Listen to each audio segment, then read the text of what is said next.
안녕하세요. 구독자 여러분. 작년 한 해가 정말 쏜살같이 지나가지 않았나요? 30대가 지나고 나니까 하루하루 시간이 너무 빨리 가는 게 느껴져서 아쉬울 때가 한두 번이 아니에요. 번데기 앞에서 주름 잡고 있다고 저 뭐라고 하시는 거 아니시죠? 여튼 제 직업 특성상 정말 눈코 뜰 새 없이 바쁜 하루하루를 보내고 있으면서도 요즘 들어 시간이 너무 빨리 간다고 느끼게 된 건 하루가 멀다 하고 웃기고 어이없는 사건 사고를 치는 저희 시댁 식구들 덕분인 것 같습니다. 뭐 그 덕에 제가 이런 곳에 사연을 다 제보하기도 하게 되지만 말이에요. 세상에서 자기 아들이 제일 잘난 줄 알고 열심히 살아온 절 매일 찍어 누르기 바쁘셨던 저희 시어머니. 이번에 잘난 며느리한테 제대로 된통 당했거든요. 친구들까지 줄줄이 소시지로 데려오셔가지고 다 같이 망신 한번 당하셨으니까 당분간 이제 제 앞에서 찍소리도 못하시지 않을까 싶으신데 저희 시어머니 제대로 코 깨진 얘기 한번 들어보실래요? 사실 전 제가 결혼 안 하고 평생 멋있게 혼자 살 줄 알았어요. 몇 년 전까지만 해도 그랬죠. 아버지께서는 항상 병원 응급실에서 일을 하는 의사셨고 늘 바쁘셔서 가족들 얼굴을 한번 제대로 본 적이 없었어요. 사실 제가 할 말은 아니긴 하지만 의사라고 해서 다 같은 의사가 아니거든요. 저희 아버지 정도면 실력도 좋고 다른 병원에서도 서로 모셔가고 싶어서 혈안이 되었다고 하던데 의사가 사람 살리는 것을 1순위로 놓고 생각해야지 돈 쫓아서 여기저기 옮겨다니면 안 된다고 좋은 제안들을 전부 싹 다 거절하고 생사의 기로에 놓여 있어 까딱 잘못하면 의사가 모든 잘못을 다 뒤집어 써야 하는 응급실에서 있는 것이 엄마와 제 입장에선 못내 아쉽기도 하고 이해가 되지 않기도 하고 그랬어요. 그래도 아빠가 가진 의사로서의 사명감을 존중하니 저희도 아무 말 못하고 있었던 거죠. 하지만 전 좀 달랐습니다. 아빠가 고생하시는 모습을 보고 나도 아빠처럼 멋지게 사람 살리는 의사가 되어야지 이런 생각을 해야 되는데 나까지 저렇게 아빠처럼 짐 내팽개치고 사는 의사가 되면 우리 엄마 진짜로 외로워서 죽겠구나 싶은 거예요. 제가 성형외과 고를 때까지만 하더라도 저희 아빠 좋아하셨죠. 그래, 성형이라는 거 요즘 사람들은 죄다 쌍꺼풀 수술, 코 수술, 이렇게 미용 목적으로 얼굴 고치는 것만으로 생각하고 있으니까 그런데 실제로 큰 수술 당하고 나서 보건 수술해야 하는 사람도 많고 아빠가 보는 진료만큼이나 중요한 과가 성형외과라고 생각하거든. 잘 생각했다. 너도 항상 공부하고 환자를 외적으로 달리 보이게 하는 것도 중요하지만 그 내면을 치료해주는 것도 중요한 거야. 아빠 말 항상 명심하고, 알겠지? 아빠, 죄송해요. 난 아빠처럼 그렇게 평생 대학병원에서 일은 못할 것 같아요. 실망시켜드려서 정말 죄송한데 개원하고 재병원 차려서 저도 남들처럼 평범하게 그렇게 살고 싶어요. 엄마랑은 미리 다 얘기했었던 거예요. 죄송해요, 아빠. 이번 한 번만 제 뜻 믿어주세요. 네? 제가 성형외과 개원하기 전에 한참 이제 일본이나 중국에서 관광객들이 엄청나게 유입되었던 시기였거든요. 그래서 이 시기에 병원을 차리면 전망이 정말 좋겠다 생각이 들기도 하고 그래서 전 나름대로 신중하게 생각을 해보고 결정을 내린 건데 아빠는 하나밖에 없는 딸이 본인의 뜻을 이어받아 사람 살리는데 애를 쓰는 의사가 되길 원하셨던 모양입니다. 네가 어떻게 그렇게 다른 사람들처럼 돈만 쫓아가지고 갈 수 있나. 실망이 이만저만이 아니다. 나 너 개원하는데 한 푼도 못 보태준다. 아주 거품 물고 반대를 하셨었죠. 엄마 통해서 계속 아빠를 설득하고 나도 정말 의사로서 하고 싶은 일이 있어서 그런다. 아빠가 사람 살리는 것처럼 내 뜻도 존중해주면 안 되겠냐. 빌고 빌고 또 빌어서 겨우 영끌에서 대출받고 부족한 돈은 부모님한테 빌려서 대표 원장 자리에 앉아 조그만 피부과를 열게 됐죠. 그때 제가 시기를 엄청 잘 탔던 것 같아요. 성형을 하러 오는 관광객들은 일찌감치 붙잡아야겠다 싶어서 다른 큰 병원 말고 우리 병원에 오면 1대1로 붙어가지고 관리를 그렇게 잘해준다는 입소문도 내고 여행사를 통해서 진료를 연계할 수 있는 방법을 막 알아봤었죠. 그러다가 여행사에서 일하고 있는 남편을 만나게 됐고 어리지만 싹싹하게 일 잘하는 남편 덕에 저희 병원 매출이 엄청나게 뛰게 됐어요. 저 병원 개원하면서 대출받았던 것들, 아버지한테 눈치 봐가면서 돈 빌렸던 것들, 그거 딱 2년 만에 다 갚고 강남으로 이사 가게 됐잖아요. 남편이 제 입장에선 완전히 복덩이였던 거죠. 처음엔 여행사에서 일하는 직원이라고 하니 살짝 편견도 있었어요. 뭔가 영업직들한테 가지고 있는 편견이 있잖아요. 술도 많이 마실 것 같고 뭐 그런 것들이요. 그런데 보기와 다르게 엄청나게 성실하고 학력도 좋고 외국어 실력도 좋고 여러모로 똑소리 나는 사람이라 자꾸 눈길이 가더라고요. 결혼할 팔잔 정해져 있다고 하니 남편이랑 제 사이도 그랬나 봐요. 남편도 절 좋게 생각하고 있었던 건지 강남병원으로 이사를 가면서부터 저희는 연애를 시작하게 됐습니다. 물론 처음부터 마냥 즐겁게 결혼에 골인할 수 있었던 건 아니었어요. 뭐? 여행사 직원이라고? 너 지금 병원 한참 잘 나갈 텐데 왜 그렇게 모자란 사람을 만나? 아직 엄마가 만나본 건 아니지만 직업이든 뭐든 그것보다 몇 배는 더 훌륭한 사람들이 지금 너 소개시켜달라고 아주 줄을 섰어. 얼마 전에 엄마 교회 권사님 통해서 은행장 아들이니 뭐니 하는 사람도 선 좀 보자고 소개가 들어왔는데 아유 연애만 해 연애만. 엄마, 내가 평생 같이 살 사람인데 누구 아들이니 뭐니 그런 꼬리표 달고 있다고 갑자기 뭐 옥동자 같은 얼굴이 원빈처럼 보이고 그래? 나도 능력 되겠다. 내가 뭐가 아쉬워서 강남 성형외과 원장시계라 돼서 그런 집으로 시집 가가지고 시집살이 하면서 시댁 눈치 보면서 그렇게 살아야 돼? 난 그냥 나 좋다는 사람이랑 시집 가서 눈치 안 보고 편하게 살고 싶어. 제 주변에 있는 의사 친구들 보면 상향혼, 그러니까 자기보다 훨씬 더 잘난 사람들 만나서 결혼한 친구들이 대부분이었죠. 그러니까 마누라가 의사인데 아직도 명절에 전 부치러 다닌다고 불려가고 김장한다고 끌려가고 이런 거 보면 솔직히 좀 기가 막힌 거예요. 쟤네 시댁은 제가 한 시간에 얼마씩 받는 몸인 줄 알긴 알까 하면서요. 제 친구들 제가 봐도 아쉬울 게 하나 없는 애들인데 대체 뭐가 아쉬워서 뭐 판사니 검사니 변호사니 잘난 남자들을 못 만나서 안달이 났을까. 난 절대 그러지 말아야지 하고 결심을 했었다니까요. 엄마, 내 친구 미진이 알지? 걔 이번에 명절에 시댁 가서 제사 음식 하느라고 팔이 떨려가지고 다음날 진료를 못 받다고 그러더라고. 엄마 기껏 딸 공부시켜서 의사 만들어놨더니 그 귀한 팔이 남의 집 조상님들 제사상 차려주느라 혹사나간다고 생각해봐. 안 억울해? 누구보다 시집살이 문화를 이해하지 못했던 저였고 차라리 그렇게 시댁한테 당할 바엔 시집 안 가버리고 말겠다는 생각도 있었던 터라 확고하게 제 의사 표현을 했어요. 그렇게 잘난 집에 시집가서 학대당하는 며느리로 살 바엔 조금 눈 낮춰서 모자란 것 같은 집에 시집가도 내 마음대로 다 휘두를 수 있는 집으로 시집가겠다고요.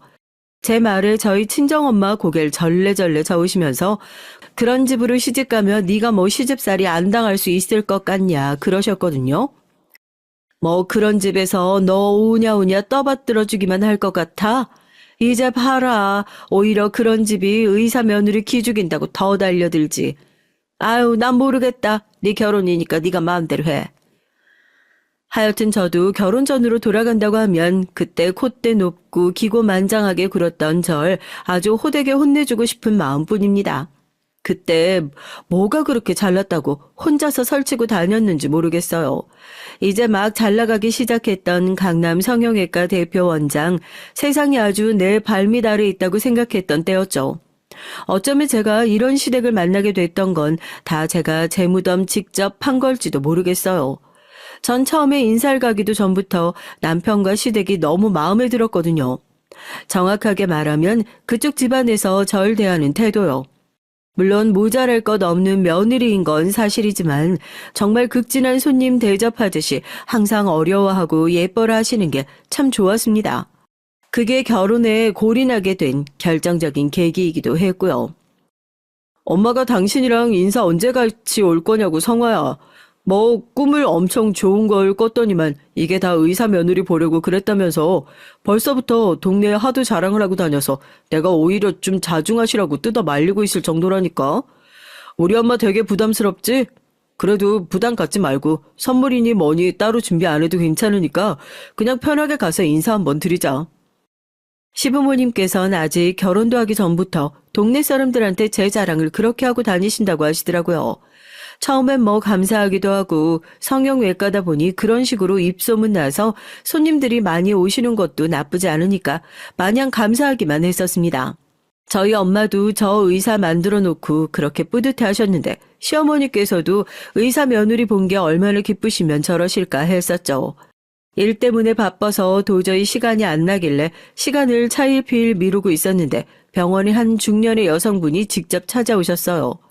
간호사들이 예약을 하고 오셨냐 어쩌냐 하고 묻는데도 대꾸를 안 하고 병원 구석구석을 기웃거리며 살피느라 바빠서 처음엔 다들 이상한 사람인 줄 알았다고 하더라고요. 그런데 알고 보니까 그게 결혼 전 저희 시어머니셨던 거고요. 손님, 혹시 어떻게 오셨을까요? 저희가 앞에 접수 창구에서 접수 먼저 도와드리고 있거든요. 혹시 인터넷이나 전화를 통해서 미리 예약을 해주신 분이셔도 앞에 창구에서 이름을 말씀해 주셔야 저희가 상담 대기 명단에 올려드릴 수가 있어요. 이쪽으로 잠깐 오시겠어요? 아유, 내가 누군 줄 알고 그래. 내가 장차 여기 시엠이 될 사람이에요. 시엠이 될 사람. 시어머니가 며느리 만나러 오는데 뭐 따로 예약 잡고 오는 거 봤어요? 원장님 좀 나와보라고 그래봐. 시간 오래 안 뺏는다고. 잠깐 할 말이 있어서 얼굴만 보려고 들린 거니까. 간호사가 엄청 난감한 표정으로 진료실에 방문을 두드렸고 제가 무슨 일이냐고 물으니까 제 시어머니라는 분이 예약도 없이 찾아와서 저러고 계신다며 바깥 상황을 알려주셨습니다. 아직 결혼도 안 했는데 시어머니는 무슨 시어머니냐. 잠깐 기다려라. 이것만 하고 바로 나가보겠다 얘기를 하고 밖에 나가니까 시어머니께서 활짝 웃으시면서 제 손을 꼭 붙잡으시더라고요. 아이고 아가 얼굴 보기가 너무 힘들어가지고 네가 일이 너무 바쁜 것 같아서 그냥 내가 너 얼굴 보려고 잠깐 들렀다. 덜 바쁜 사람이 바쁜 사람 먼저 찾아가는 거지. 아 누가 누구한테 인사 오고 말고 그게 뭐 얼마나 그렇게 중요한 거라고. 그치? 아니 내가 시간 많이 뺏으려고 그런 게 아니고 그냥 너 일하느라 무리하는 것 같으니까 건강 챙겨가면서 하라고. 좋은 약을 좀 지어왔어. 이것 좀 먹어가면서 하라고 싸웠다. 응? 아이고 처음 보는데 깜짝 놀랐겠어. 이럴 게 아니라 아예 들어가서 얘기를 좀 할까? 아유 난 어떻게 따로 예약 같은 거 안 하고 들어가도 괜찮지? 저 엄청 깜짝 놀랐잖아요. 남편한테 들은 얘기가 한마디도 없는데 이렇게 불쑥 병원은 또 어떻게 알고 찾아오신 건지도 모르겠고 병원 직원이며 손님들이며 다 보고 있는데 병원 구석구석을 살피고 다니시는 것도 그렇고요. 이건 뭐 시어머니고 다른 사람이고의 문제가 아니라 전 아마 저희 친정엄마가 오셨어도 똑같이 대했을 것 같긴 한데요. 아닌 건 미리 아니다 확실하게 얘기를 해둬야 할 것 같아서 진료실에 막무가내로 밀고 들어오시려는 시어머니를 막아섰습니다. 무슨 말씀 들으셨는지 모르겠는데요. 저희 병원 진료실 말 그대로 진료를 보러 오신 환자분들이 들어가시는 공간이에요. 선물은 감사하지만 아직 제대로 인사를 드리지도 않은 사이에 이런 걸 먼저 받는 게 좀 부담스럽기도 하고요. 앞으로는 병원에 예약 없이 용무 없이 이렇게 불쑥 찾아오시는 일은 없으셨으면 좋겠어요. 기분 나쁘시게 들릴 수도 있겠지만 엄연히 이곳은 제가 일을 하는 공간이니까요. 서로 존중해 주시면 감사하겠습니다. 딱 잘라서 얘기를 했으니 아마 저희 시어머니도 그때 많이 민망하셨겠죠. 한마디로 예약 없이 절대 찾아오지 마세요 였으니까요. 하지만 그때 저도 기분이 상할 대로 상한 상태여서 더 이상 얘기를 나누고 싶지도 않고 딱 잘라서 거절하고 나중에 결혼 얘기를 해야 할 때가 되면 정식으로 찾아가서 인사드리겠다고 하고 돌려보냈습니다. 저희 시어머니 나가자마자 간호사들이 다 한마디씩 했다니까요. 선생님 저 집으로 시집 가시는 거냐고 안 가면 안 되겠냐고요. 딱 봐도 고생하실 것 같은데 시댁 좀 덜 빡센 집으로 가시면 안 되겠냐고요. 그땐 사람들이 저희 시댁에 한마디씩 얻는 게 꼭 제 얼굴에 침 뱉는 것 같아서 되려 버럭 화를 냈었던 것 같아요. 다들 일 안 하고 내 얘기 그렇게 신나게 해댈 시간 있나 봐요? 남 일 아닌데 쓸데없이 말 얹고 그러지 말자. 병원이라 듣는 게 많은 거 몰라? 이렇게 사적인 일로 이러쿵저러쿵 하는 게 다 손님 앞에서 병원 얼굴에 먹칠하는 일인 거 모르겠냐고요. 됐으면 이만들 가봐요. 물론 저도 그 일을 잊고 나서 속으로 자존심이 엄청 상했죠. 대체 시댁에서 뭐라고 얘기를 했길래 이렇게 병원까지 쫓아와서 나한테 이런 망신을 주냐 하고요. 그날 남편한테 전화해서 버럭버럭 화냈습니다. 뭐라고 했길래 어머니가 병원까지 쫓아와서 환자분들 다 보는 앞에서 진료실로 막무가내로 밀고 들어가려고 하질 않냐. 어머니 혹시 나 마음에 안 드셔서 그러시는 거냐. 지금 이 결혼 파토 내고 싶으셔서 아주 작정을 하신 거냐 하고 엄청나게 따져 물었습니다. 안 그래도 엄마한테 얘기 들었어. 엄마도 지금 속상하다고 알아 누워있어. 당신이 조금만 양보해주면 안 될까?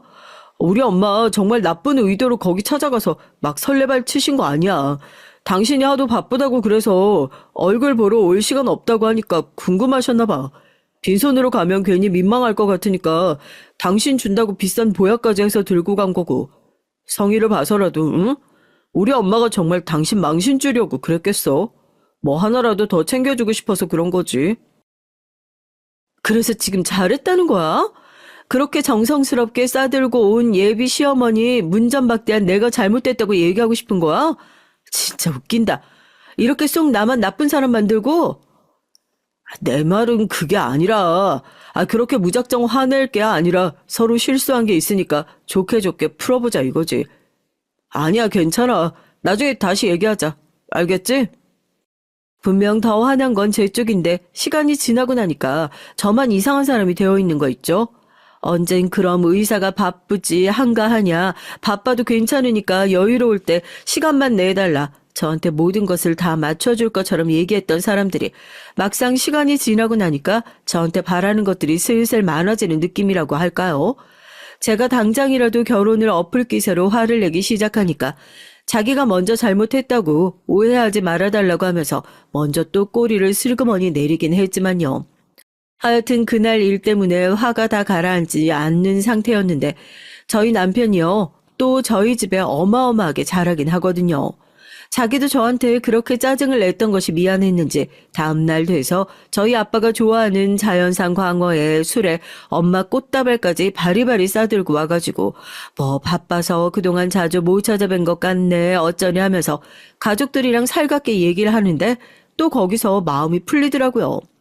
저희 가족들도 맨 처음에 집안이 너무 차이가 많이 나고 기우는 거 아니냐며 남편을 탐탁지 않게 바라보긴 했었는데 워낙 그렇게 잘하는 사람이고 저 아니면 안 된다고 하는 사람이니까 다른 건 다 돈으로 살 수 있어도 마음은 돈으로 못 산다고 하면서 결국에 속 시원하게 허락을 해주시게 됐어요. 그 다음에 시댁에 인사를 갔을 때도 시어머니가 저한테 먼저 사과를 하시더라고요. 너 바쁜 거 아는데 내가 괜히 불편하게 해서 미안하다 하시면서요. 그래서 뭐 그 정도는 해프닝이라고 생각하고 정말 잘 넘어갈 수 있었습니다. 하지만 제가 저희 시댁, 정확히 말해선 저희 시어머니의 치명적 단점을 그때부터 모르고 있었던 것 같습니다. 저희 시어머니의 단점이 뭐냐고요? 바로 공짜를 좋아해도 너무너무 좋아하신다는 거죠. 우리가 왜 옛날 속담에 그런 말 있잖아요. 공짜라면 양잿물도 마신다고요. 정말 저희 어머님이요. 공짜를 좋아해도 너무너무 좋아하시는 분이었거든요. 상견례장에 갔을 때도 식당에서 이거 서비스입니다 하고 내줬던 건 전복찜 그릇을 혼자 앞에 두고 드시더니 종업원을 불러서 서비스를 왜 이것밖에 안 주냐. 이 상차림이 다 얼마인 줄 아냐. 사람이 몇 명인데 한 사람당 전복 한 개씩은 서비스로 나와야 되는 거 아니냐 따져서 기어이 서비스를 더 받아내셨던 그런 분이었거든요. 뭐 그 정도야 그냥 서비스의 양이 너무 작아서 남편 말대로 시어머니의 생활력이 너무 좋아서 그런 성격을 가진 분이라서 하고 웃으면서 이해하고 넘어갈 수 있는 정도였지만 결혼을 하고 나니까 이 시어머니의 공짜 노래가 너무 잘 들리고 거슬리기 시작하는 거죠. 저희 시어머니가요. 지금 나이가 70 중반이 되셨거든요. 결혼하고 나서 주말만 되면 자꾸 남편 통해 전화를 하시는 거예요. 지선이 오늘도 병원 일 많이 바빴다니 오늘 병원 진료 없는 날이니까 끝나고 우리 다 같이 맛있는 거라도 먹으러 가면 안 되겠니? 저요 친정 부모님이랑도 그렇게 자주 안 만나는 사이예요. 그리고 병원 일 안 한다고 집에서 노는 거 아니거든요. 세미나 준비니 뭐니 하면서 되게 바빠요. 그런데 꼭 집에 있으면 귀신같이 알고 전화를 하셔요.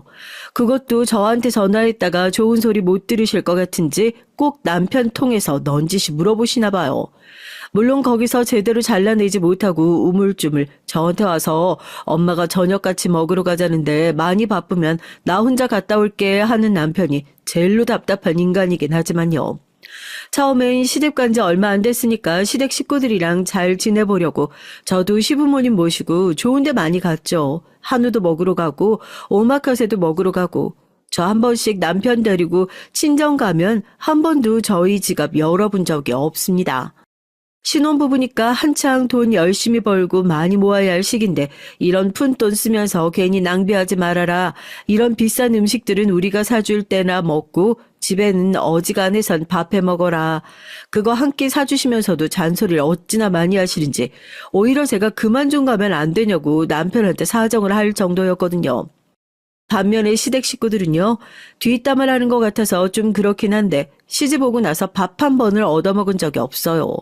매번 먼저 오늘 안 바쁘면 저녁이나 같이 먹자 말은 먼저 꺼내시는데 항상 식당을 예약하는 것도 저희가 먼저 하고 밖에 나가서 비싼 거 좋은 거 먹는 거죠. 대접하는 것도 좋고요. 그런데 그것도 한두 번이어야 말이죠.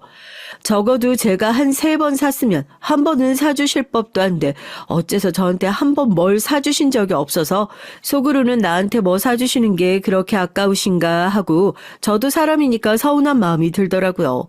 어느 날은 제가 계산을 하기 싫어서 슬그머니 나와 있으니까 시부모님 2분 계산대 앞에 서서 자연스럽게 저만 빤히 쳐다보고 계신 거예요. 우리 며느리가요, 강남에서 성형외과를 하거든요. 다른 병원도 아니고 성형외과요. 성형외과, 강남에서 성형외과 하면 얼마나 잘 버는지 아시죠? 얘 원래 대한민국 경제라는 게 너 같은 애들이 돈을 써줘야 순환이 되고 그러는 거거든. 나 오늘도 정말 잘 먹었다. 고마워. 계산대 앞에서 슬그머니 제 등을 떠밀면서 생전 처음 보는 가게 직원한테 칭찬까지 해가면서 제 카드 꺼낼 때까지 은근슬쩍 압박을 주시는데 제가 속으로 약이 오를 지경이었죠. 그러니까 저도 언제부턴간 저렇게 먼저 시댁에서 같이 저녁 먹으러 가자는 연락이 오면 남편한테 핑계를 대고 안 나가겠다고 먼저 그렇게 말을 꺼내게 되더라고요. 겨우 그렇게 치졸한 마음 때문에 시댁 식구들이랑 밥을 먹는 걸 꺼려 하냐고요? 그것 때문이었으면 저도 진짜 못된 사람이죠. 세아가, 넌 왜 그렇게 입이 짧니? 이거면 우리 식구들 한 이틀은 먹고도 남겠다. 내가 이럴 줄 알고 집에서 다 챙겨왔거든. 저기 그 야채 남은 것 좀 이리 줘봐라. 어머니 지금 뭐 하시는 거예요? 아니에요. 제가 직원 불러서 남은 음식 포장해달라고 얘기할게요. 포장비 그거 얼마나 나온다고요? 괜찮아요. 예, 포장비는 돈 아니니? 아, 너한테 밥 얻어먹는 것도 미안한데 이런 건 우리가 알아서 해야지. 아이고, 요즘 애들이 그냥 아까운 줄을 몰라요, 이렇게. 예, 그러지 말고 저기 셀프 코너 가서 야채 좀 더 가지고 와봐라. 아이, 어차피 여기 가게에 있는 것들도 오늘 하루 팔고 남으면 다 버려야 될 것들 아니야. 그거 조금 가져간다고 이 가게가 망하기래 뭐래. 얼른 가져오래도. 가게에 갈 때마다 집에서 통을 들고 오셔가지고 남는 음식을 포장해 가지고 가는 건 저도 좋아요. 음식 남으면 다 버려야 하는 거고 아까운 거 맞으니까요. 그런데 굳이 다 먹지도 않을 음식을 셀프바에서 들고 와가지고 그걸 싸가지고 가는 건 식당 입장에서 봐도 손님 입장에서 봐도 염치 없는 행동이잖아요. 다른 사람 앞에서도 아니고 며느리 앞에서도 창피하신 줄 모르고 공짜라고 무조건 챙기고 보는 시어머니를 보면서 제가 다 얼굴이 화끈거리더라고요. 어디 고기 먹으러 가도 커다란 비닐봉투 챙겨와서 쌈, 채순이, 마늘이니, 고추니 하는 것들 몇 봉지씩 포장해서 가방에 꽉꽉 눌러 담다가 저만한테 한 소리 들었던 적도 있어요. 거기서 또 어차피 가게도 남는 음식 다 버릴 건데 손님이 가져가는 걸 아까워해서 여기 장사 잘 되겠냐, 서비스가 엉망이다. 또 제가 강남에서 성형외과를 하는 의사라는 것을 들먹이려고 하시는 것 같아서 얼른 시어머니 입을 막고 제가 계산대에 가서 그 음식값을 전부 다 지불했었던 적도 있습니다.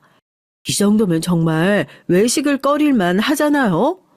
워낙에 성격이 이러시다 보니 나이가 그렇게 되셨는데도 동네에 친한 친구들이 몇 분 안 계시거든요. 친구들끼리 만나도 좋은 일 있으면 내가 밥 한 번 사고 생색도 좀 낼 줄 알고 이래야 하는데 항상 얻어먹는 것만 좋아하시고 공짜 노래를 불러대시니까 다른 분들이 봤을 때도 영 안 좋아 보이는 거죠. 그래서 만나시는 친구분이 없으니까 저희 둘을 그렇게 부르시는 건가 싶기도 하고요. 이렇겐 도저히 안 되겠다 싶어서 남편 불러서 한 소리 했습니다. 아무리 집 가까워도 너무 자주 부르시는 것 같다.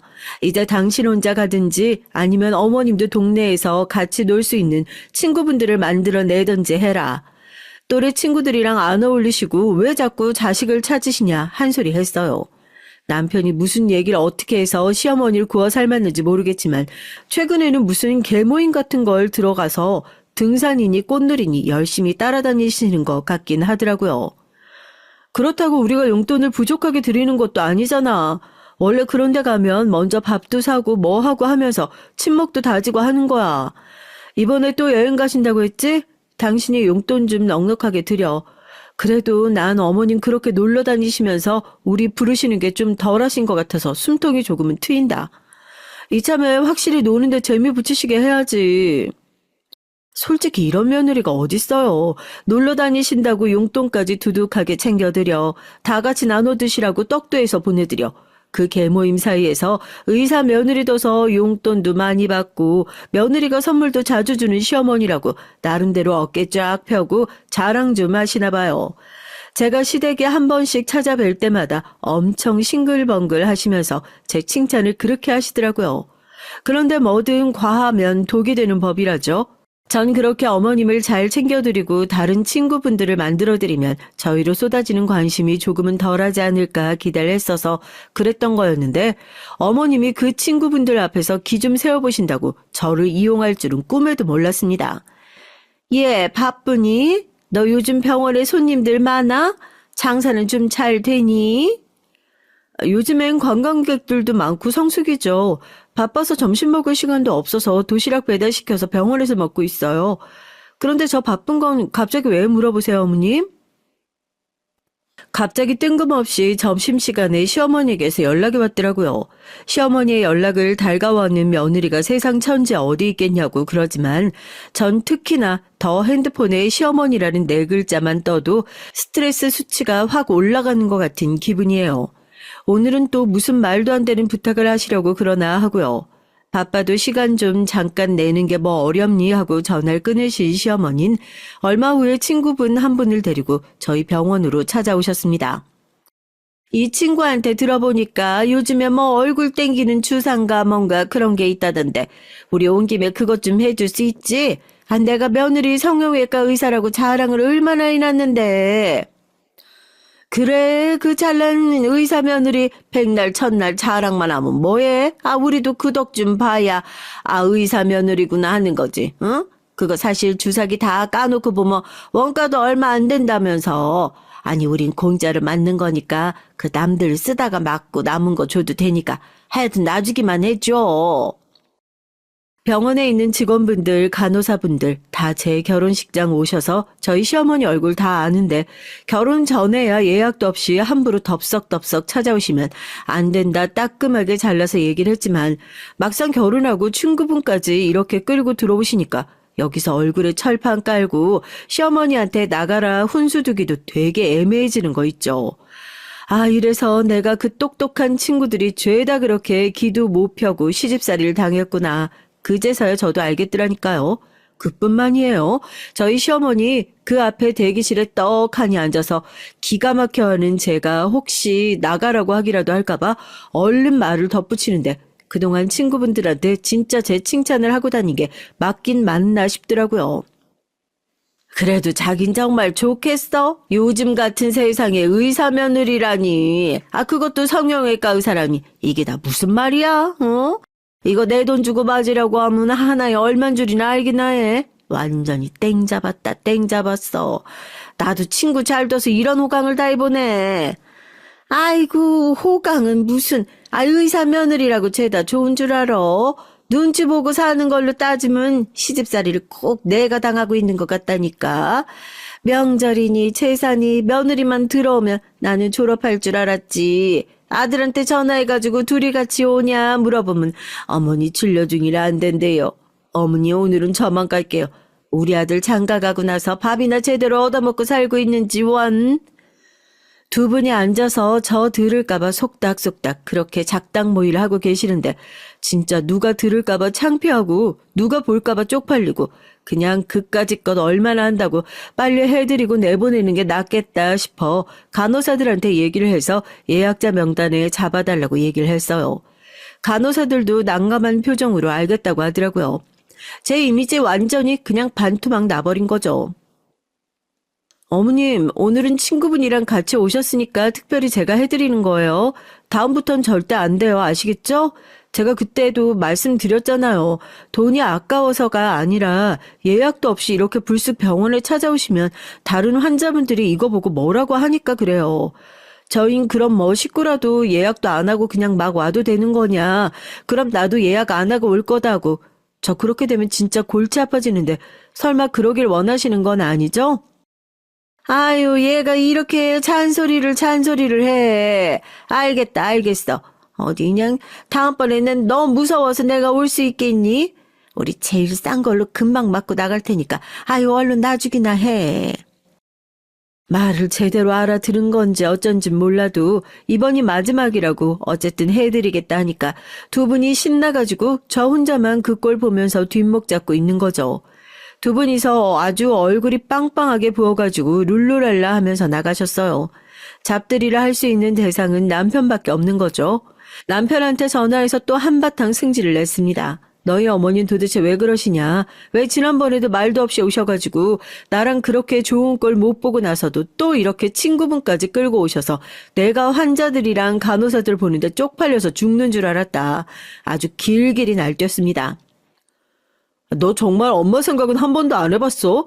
밖에서 의사 며느리라고 그렇게 자랑을 하고 다니는데 정작 명절이니 제사니 며느리가 얼굴 한 번이나 제대로 비춘 적 있냐고. 어쩌다 친구분들 데리고 가서 며느리 의사라고 자랑 좀 하고 싶으셨나 보다. 그렇게 좋게 생각하고 넘어갈 수 있는 걸 지금 꼭 일하고 있는 남편한테 전화해서 이렇게 성질을 내야 속이 시원하겠니? 뭐? 진짜 웃긴다. 명절, 제사. 나랑 결혼할 때까지만 하더라도 난 남들처럼 그런 거 할 수 있는 사람이 아니라고 그렇게 이빨린 소리를 하더니만 너도 결혼하고 나니까 똑같네, 똑같아. 그럼 내가 뭐 거기서 시어머니랑 공짜 손님 두 팔 벌려 환영이라도 해야 맞다는 거야?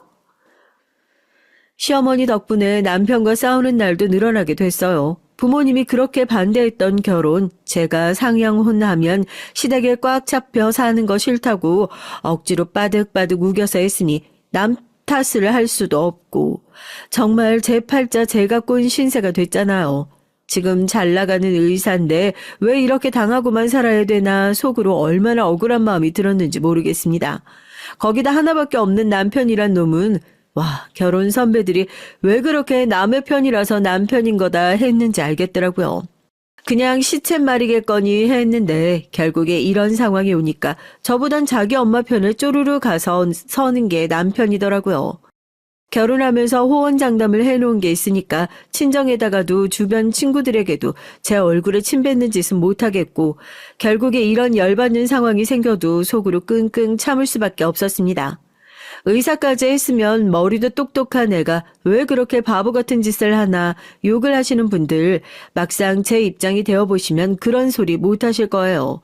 지위나 위치가 높아지면 높아질수록 소위 말해 잃어버릴 수 있는 게 너무 많아진다고 해야 되나요? 전 그냥 친구들한테 아무런 생각 없이 시댁 욕 한번 하는 거일 수 있지만 다음 주쯤 되면 친구들 사이에서 어느새 전 이혼을 준비하는 여자로 소문이 나고 있고 그렇게 제 주가가 떨어져 버리는 것이 이 바닥이 일이거든요. 그래도 시어머니한테 비싼 시술을 해드리면서 다음번엔 절대로 안 된다.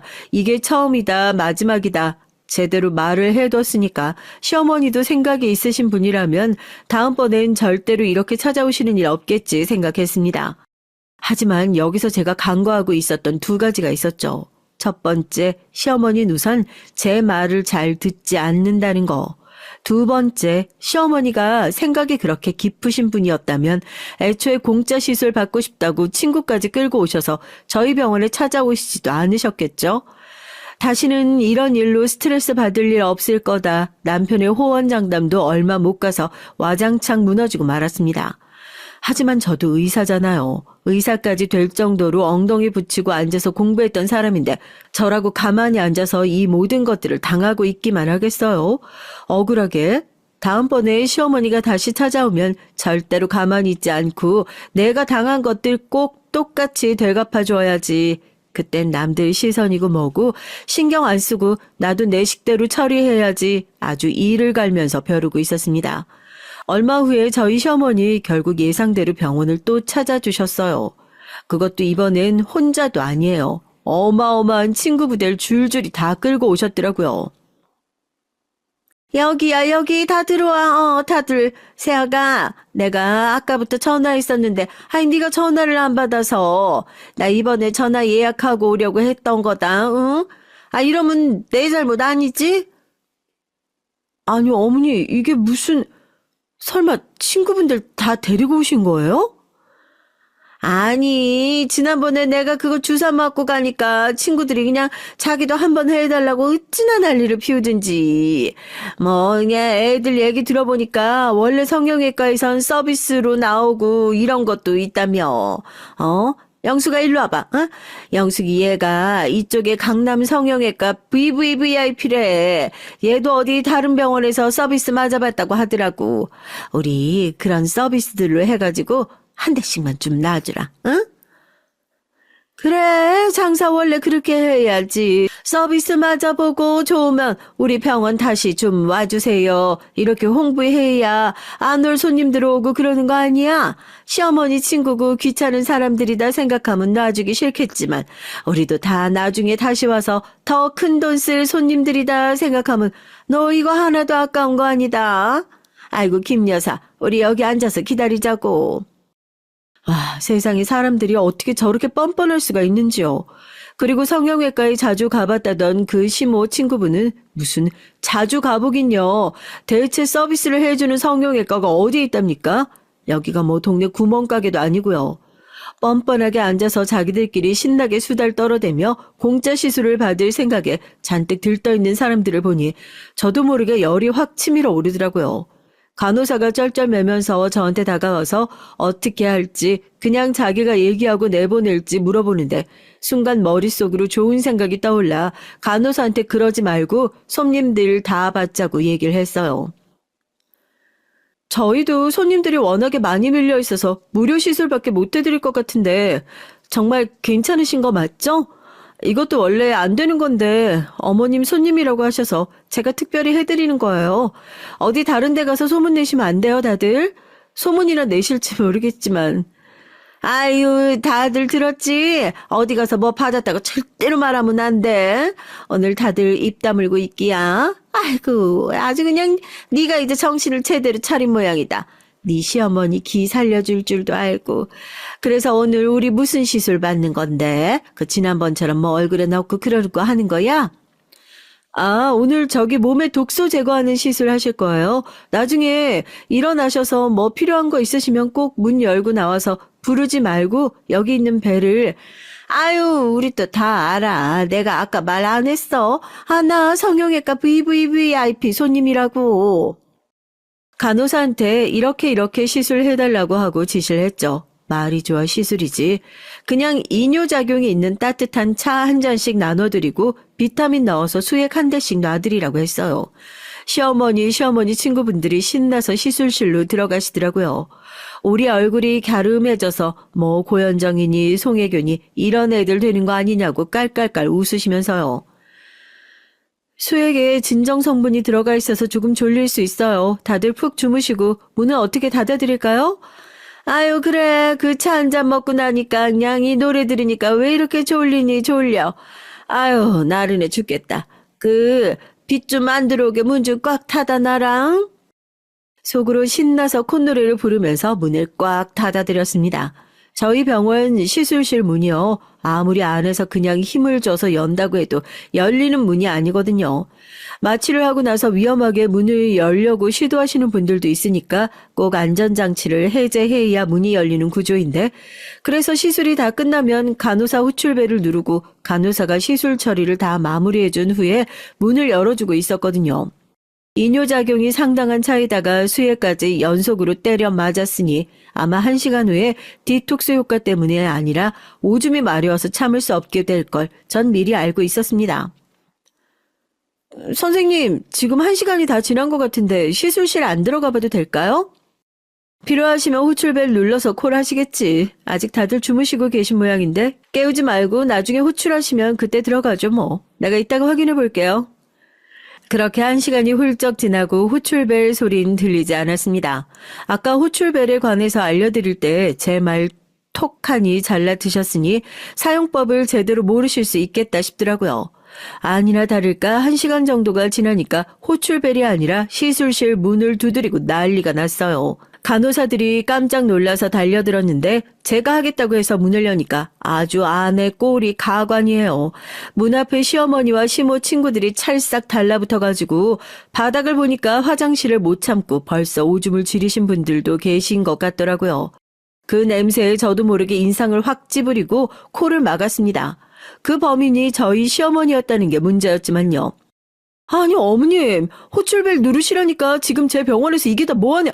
아, 이걸 누구 보고 다 치우라는 거예요, 네? 아니, 나는, 아우, 야, 문 열려고 했는데 문이 하도 안 열려가지고, 화장실이 너무 급해서. 아니, 근데 대체 무슨 주사길래 이렇게 화장실을, 아유, 일단 너 있어봐라. 나 화장실부터. 아니, 어머니, 바닥 더러워진 게 지금 뭐 하시는 거예요? 제가 호출벨 사용법 알려드렸을 때 제 말 들으셨으면 이런 일도 없잖아요. 맨날 제가 무슨 말만 하면 제대로 귀담아 듣지도 않으시니까 이런 일이 생기죠. 아니 이거 말짱한 주사 맞아? 아까부터 나 오줌보가 터질 것 같아 미치겠네. 아 뭐가 나한텐 잘 안 맞나 봐. 이거 주사 부작용인가 뭔가 그거 아니야? 나 좀 어떻게 좀 해줘 봐봐. 오줌을 지린 사람 반, 지릴 것 같은 사람 반, 다들 발을 동동 구르면서 저한테 어떻게 좀 살려달라고 빌기 시작하는데 장관이 따로 없었다니까요. 제가 가운을 빌려드리고 손님들 모르게 조용히 화장실 다녀오시고 병원 바닥에 이것도 간호사들한테 시키면 괜히 소문나니까 직접 다 닦고 가시라고 그러니까 무조건 알겠답니다. 그렇게 몰래 의사 가운 두르고 화장실에 가고 계신데 엄마를 따라서 병원에 온 조그만 아이 하나가 의사 가운에 마음에 들었는지 저희 시어머니에게 마구 달려들어서 가운을 확 잡아채버린 거죠.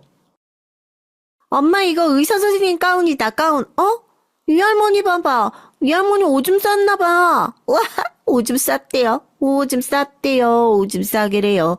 오줌 싸게래요. 아유, 너 조용히 하네. 어디 어른들 앞에서. 아유, 쪽팔려. 뭘 쳐다들 봐요. 당신들 살면서 실수 한 번 안 해보고 살았어? 아, 이리네. 시어머니는 아이를 밀치고 가운으로 재빨리 다시 하의를 가리고 얼굴이 시뻘개져서 병원 화장실로 달려가서 한동안 나오지 않았습니다. 바지는 축축한데 애 엄마는 왜 자기 애를 밀치냐고 화장실 밖에 서 있다가 저희 시어머니에게 따지고 달려들어가지고 또 한바탕 난리가 났었다니까요. 딱 보니까 밖에서 바지에 오줌이나 지리고 사리 분별 제대로 못하는 노인네 같은데 어디서 남의 귀한 자식을 밀치긴 함부로 밀쳐? 선생님 뭐 하시는 거예요? 이런 사람들은 손님으로 받지도 마셔요. 병원에 이런 사람들 들어오지 말라고 내가 비싼 돈 내고 시술 받는 건데. 사람들도 다 같이 둘러싸고 수군거리고 그 사이에 시모 친구란 사람들은 진작 병원을 다 빠져나갔고요. 저희 시어머니 얼굴이 새빨개져서 결국에 아이 엄마한테 죄송하다고 사과하고 병원을 나갔다니까요. 제가 해주고 싶었던 말들 환자분들이 결국 다 대신 해준 꼴이 됐죠. 며느리 병원에서 공짜 시술 한번 받아보려다가 오줌 싸게 돼서 며느리 앞에서 쪽 제대로 팔렸지. 친구들 사이에서도 이제 말 한마디 제대로 못하고 다니게 생겼지. 가뜩이나 좁은 동네에서 이제 사람들 얼굴 신경 쓰느라 당분간 바깥에도 못 나돌아다니게 생겼으니까요. 남편이요. 자기 어머니가 병원에서 저지른 만행을 듣자마자 저한테 무릎을 꿇고 싹싹 빌었습니다. 우리 엄마 밖에서 그러고 다니시는 거 보면 어디 치매 검사라도 받아봐야 할 판이라면서 말이죠. 전 다른 건 다 됐으니 다음부터 다시는 내 병원을 못 찾아오시게 아주 이번에 제대로 못을 박아놔라 얘기를 했습니다. 남편 말로는 시어머니도 남의 체면을 엄청나게 신경 쓰시는 분이니 아마 당분간은 병원의 병자도 못 꺼내지 않겠냐 그래요. 며칠 전에 시어머니한테 전화가 왔었어요. 그래도 며느리 병원에서 그 깽판을 치고 가셨으니까 엄청 미안하긴 미안하셨나 봐요. 저도 거기다 대고 오랜만에 큰 소리 좀 칠 수 있었네요. 어머님 덕분에 간호사들 사이에 소문 다 났다. 그거 최대한 조용히 넘어가려고 제가 다 수습하느라고 얼마나 애썼는지 모르겠다 하니 기어 들어가는 목소리로 미안하다 하시곤 앞으로 살면서 저희 병원 근처엔 얼씬도 안 하시겠다. 아주 신신당부하셨어요. 좀 들었긴 하지만 시어머니 병원에 못 찾아오시게 와서 공짜 노래 부르는 일 없게 제대로 입 막아놨으니 저도 당분간 두 발 뻗고 자겠네요. 제 통쾌한 복수 어떠셨나요? 제가 마냥 못된 며느리인 걸까요? 아니면 저희 시어머니께서 절 이렇게 만드신 걸까요? 안녕하세요. 전 평범한 결혼 생활을 하는 40대 여자입니다.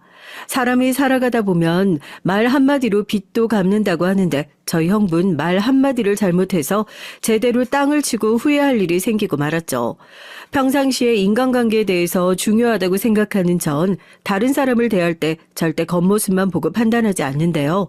그렇다 보니 제 주변에 있는 지인들은 항상 진솔하게 대하는 모습이 좋다면서 얘기를 해주더라고요. 덕분에 심정이 착한 남편도 만나고 결혼 생활을 잘하고 있었는데 제 위로 4살 언니가 결혼하면서 형부가 생기고 난 뒤엔 사람이 말로도 망할 수 있다는 걸 느끼게 됐습니다. 초반엔 언니가 저보다 결혼을 3년 정도 일찍 하다 보니까 전 예전부터 형부를 봐왔던 사람인데요. 처음 상견례 자리에서도 전 사실 말하는 태도나 행동들이 마음에 드는 것은 아니었습니다. 하지만 언니가 사랑하는 사람이라고 하고 또 부모님들 사이에선 분위기가 괜찮았던 편이라 제가 결혼을 막는다든지 그런 건 어려운 일이었어요. 그냥 언니가 좋아하고 또 형부가 될 사람도 말과 행동만 그랬을 뿐이지 두 사람이 행복해하는 모습을 보니까 더 신경을 쓰지 않았죠. 제가 상견례 당시에 봤던 형부는 본인의 자존심을 세우는 사람이어서 그런지 저희 부모님 앞에서도 언니를 책임질 수 있다면서 강력하게 어필을 했는데요. 부모님이 보시기엔 그 모습이 책임감 있고 남자답다고 하면서 좋아하시더라고요. 이 사람이 책임감 하나는 정말 어디 가나 빠지지 않아. 한 회사에서도 근속을 오래 했고 가정적이라서 다정함이 느껴지니까 결혼 상대는 딱이지. 근데 언니 내가 볼 땐 너무 말하는 거 있어서 허세가 많으신 것 같던데 진짜 자신이 그 정도 있으시대? 집도 거기서 해오는 거고? 예, 알잖아. 언니 사람 하나는 진짜 잘 보는 거. 이전과 만나는 사람과는 달라. 그러니까 결혼도 하는 거지. 네가 어려서 뭘 잘 모르는 거야. 언니의 얘기를 듣고 나니 저도 그 당시엔 제가 연애 경험도 많지 않고 든든하고 남자다운 사람의 기준이 자신감일 수 있다고 생각했던 것 같아요. 제가 보기에도 허세가 있긴 했지만 당당하게 얘기하는 모습은 보기가 좋았거든요. 무엇보다 제가 사랑하는 언니가 좋다고 하니 두 사람을 축복해 주기로 했던 것인데요. 다행히 준비는 수월하게 잘 진행이 됐고 형부는 상견례 당시에 했던 약속을 지키면서 집도 준비해 오고 제가 보기에도 언니가 시집을 잘 간 것처럼 느껴지더라고요. 그 뒤로는 언니와 자주 만나진 못했는데요. 당시 24살이어서 마지막 학기라 바쁘게 보냈던 시기였거든요. 제가 언니를 다시 만나기 시작했던 건 졸업 후 취업하고 나서였는데 여유가 생기니까 둘 다 같이 여행도 다니고 저녁도 먹으면서 지낼 수 있었죠. 얼마 전엔 언니가 제 나이가 차고 있고 또 직장도 잡았으니 결혼할 생각이 없냐고 물어보더라고요. 그래서 좋은 상대가 있으면 하겠지만 당장은 생각이 없다면서 말을 하니까 예쁜 나이가 가기 전에 연애도 많이 하고 형부처럼 좋은 사람 만나서 결혼하라고 얘기를 해줬습니다. 생각을 안 해본 건 아니었지만 저에겐 먼 미래라는 생각이 들어서 딱히 신경 안 쓰고 있던 부분이었거든요. 지금은 결혼을 늦게 하시는 분들이 더 많지만 제가 20대이던 시절엔 30살까지 안 가면 주변에서 빨리 가라는 얘기를 많이 해서 그런지 언니뿐만 아니라 부모님께서도 조금씩 압박을 주시는 게 느껴졌어요. 저도 결혼 생각이 아예 없었던 건 아니라서 그런지 자연스럽게 주변에서도 소개받고 있었는데 다들 결혼하실 상대라면 어떤 걸 보시나요? 아무래도 오래 함께할 사람인 만큼 초반부터 진지하게 생각을 해보게 되더라고요. 결혼에 대해서 생각을 해보면 저와 상대방만 생각해서는 안 되고 가정 환경이라든지 상대 부모님의 가치관에 대해서도 알아야 되잖아요. 전 제 주변에서 시월드란 얘기를 너무 많이 듣다 보니까 한편으론 결혼을 하는 게 오히려 손해가 아닐까 하는 생각이 들기도 했죠. 하지만 언니가 결혼 생활하는 걸 보면서 저도 저렇게 살고 싶다는 생각이 들긴 하더라고요. 행복해하는 모습을 보니까 그만큼 내 짝이 있는 게 좋은 거라는 걸 느끼게 된 것도 있어서 언젠간 저도 짝을 만날 수 있을 거란 생각을 하고 있었는데 그 뒤에 만나게 된 사람이 바로 지금의 남편이거든요. 남편을 처음 만나게 된 건 저희 매장에 배달하러 왔을 때 보게 됐죠. 저희는 회사에서 시키다 보니까 직접 받으러 가는 일도 있거든요. 그때 까무잡잡한 피부와 큰 키가 바로 제 눈에 들어왔습니다. 그리고 여기 주변에 일하는지 종종 저희 매장에 배달로 올 때마다 제가 커피를 챙겨드리기도 했었는데요. 힘든 일을 싫어하는 사람들도 많은데 열심히 혼자 배달하는 모습을 보니까 저도 모르게 끌리는 면이 있었던 것 같아요. 외적인 면으로도 든든한 스타일이라서 그런지 제 이상형과 딱 맞는 사람이더라고요. 또 매일 일을 빠지지 않고 하는 모습을 보니까 저도 모르게 끌렸던 부분이 있었던 것 같은데요. 아무래도 저도 예전부터 생활력이 강하다 보니까 본인의 일이 있어서 열심히 하는 사람이 멋져 보이더라고요. 종종 마주치다 보니 자연스럽게 말도 트게 되고 나중엔 커피까지 같이 마시게 되는 사이가 됐는데요. 주변에선 배달하는 사람이다 보니까 그렇게까지 친해질 필요가 있냐는 반응이더라고요. 저분은 다 좋은데 왜 굳이 힘든 배달 일을 하실까? 인성에 문제가 있으시거나 한 것 같진 않은데. 자기 어떻게 생각해? 사람의 직업에 대해서 말이야. 난 아무래도 배달은 조금 선입견이 생기더라고. 전 튼튼한 팔다리로 일하겠다는데 딱히 직업에 대한 선입견은 없는 것 같아요. 그냥 그 사람이 일을 하고 싶으면 하는 거죠. 아니지. 배달은 보통 아무것도 할 수 있는 일이 없을 때 하지 않아? 난 개인적으로 직업은 사람과 연관되는 부분이라 소개팅 갈 때도 은근히 보게 되던데. 그나저나 요즘에 자주 보는 것 같은데 자기 보려고 일부러 이쪽으로만 오는 거 아니야? 얼마 전에도 커피 마셨다면서 설마 만나는 사이? 아유, 아니요. 지금 그냥 커피 한 잔 가볍게 하는 사이인 거죠. 어머, 자기 방금 지금은이라고 했어? 그럼 좋은 사이로 발전할 수 있다는 건가? 근데 정말 잘 생각해봐. 어떤 일을 하는지 중요한 부분이더라고. 다른 뜻은 아니고 자기도 솔직히 능력 안 되는 건 아닌데 주변에 찾는 것도 좋지만 나도 아는 사람들 많고 하니까. 말이 그렇다는 거죠. 사람 일 모르는 거니까요. 챙겨주셔서 감사해요. 근데 저 진짜 직업도 상관없고 그냥 서로 잘 맞고 성품이 좋으면 되는 거라. 아무튼 이제 일하러 갈까요? 가볍게 티타임을 하면서 동료분께서 얘기를 해보니까 사람들이 배달 직종에 대해서 안 좋게 보는 부분이 있다는 건 분명하게 알았는데요. 지금이야 배달하시는 분들이 많아지기 시작하고 체계적으로 회사가 운영되는 곳들도 있다 보니까 이전보단 인식이 나아지긴 했지만 10년 전만 해도 배달하는 사람들은 기술이 없는 사람들이 하는 직업으로 봤잖아요.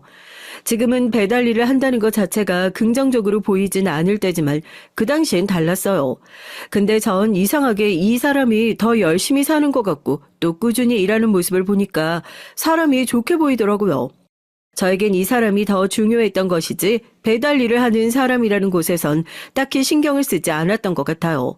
저에게 느꼈던 건 성실하게 일하는 모습과 또 꾸준히 절 만나러 오는 길에 느껴지면서 이 사람도 저와 같은 마음일 거라고 생각이 들더라고요.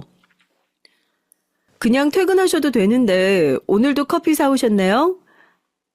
아니요. 수연 씨 피곤하실 것 같아서 주변에 배달 갔다가 와봤는데 타이밍이 맞았네요.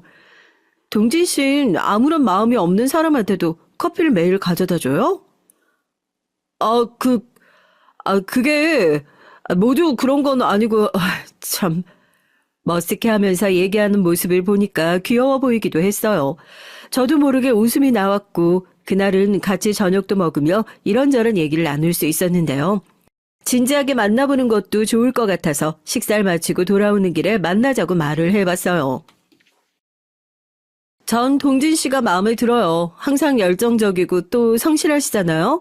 매일 저에게 커피도 사주시고 예전부터 괜찮은 분이라고 생각은 하고 있었는데 혹시 저와 같은 마음이시라면 한번 만나보시겠어요? 수연 씨, 정말 감사하지만 괜찮으시겠어요? 전 배달 일하는 사람인데 주변에서도 수군거릴 거고 직업에 대한 편견이라는 게 참 무시를 못하는 부분이잖아요. 전 상관없는데요. 동진 씨의 성품이 좋고 사람이 좋아서 만나는 거지. 직업 따지는 것보단 그게 더 중요한 부분이거든요. 그러한 이유라면 걱정하지 마세요. 그럼 동진 씨도 제가 좋다는 거죠?